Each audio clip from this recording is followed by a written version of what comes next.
Se çdo bësh në det në janar, çdo bësh në det në shkurt, çdo bësh në det në dhjetor. Turizmi, prit një sekond, prit se e din edhe ata që studiojnë ekonomitë dhe sektorët. Po jo, se ti po thua, po dyshon që do pastrojnë para, do të Po jo, më nuk hyra fare tek pastrimi paras, jo. Po them që Edi Rama foli, do punsohen shumë njerëz. Dhe unë po them, dhe kam të lexuar në literaturë këtë gjë. Turizmi është një sektor ku puna është e përkohshme.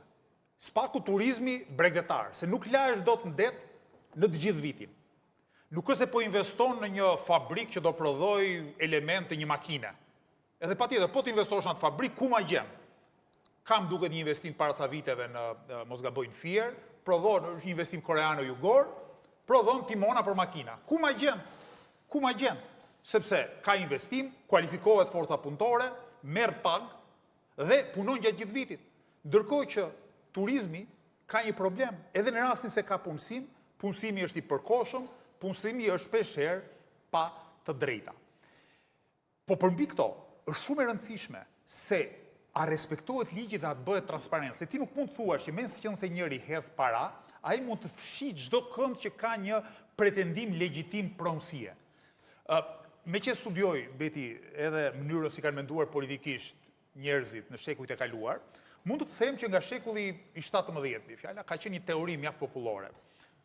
Kjo e bënin evropianët për popullsitë indigjene të kolonive.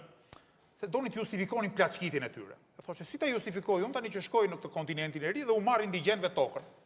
Se s'thua do të isha unë i pari, s'thua do të që, ku di unë, bëra diçka të jashtëzakonshme. Edhe donin teori dhe thoshin, shiko, toka nuk i takon atij që e ka.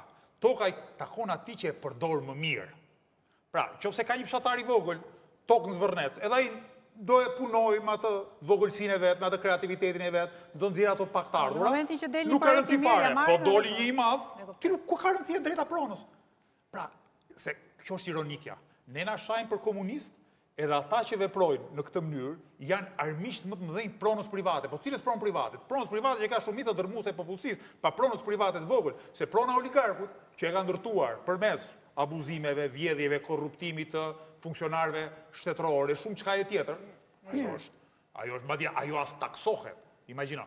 Sot ne paguaj më shumë TVSH për bukën se ç'paguajnë oligarkët për hotelet me 4 me 5 yje. Pas taksohen, lere më gjërat e tjera. E kuptoj.